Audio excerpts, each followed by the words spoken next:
আমি আল্লাহ যারে ইচ্ছা করে সম্মান দিই।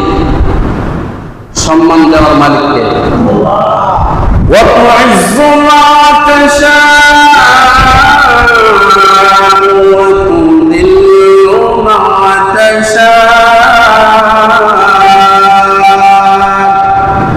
আল্লাহ বলেন আমি যারে ইচ্ছা করি সম্মান দেই, সম্মানের আসনের মধ্যে বসায় দেই, সম্মানের চেয়ারের মধ্যে আমি আল্লাহ বসায় দেই।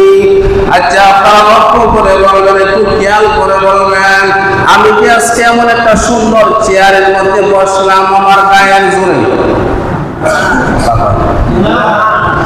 এই যে একটা দারুণ চেয়ার, এই চেয়ারের মধ্যে ওলামায়ে কেরাম বসেন লাগির জোরে।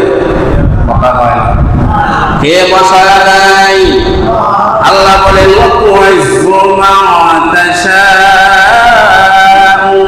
ওয়া তুযিল্লু মা তাশা'উ বিয়াদিকা খায়রা।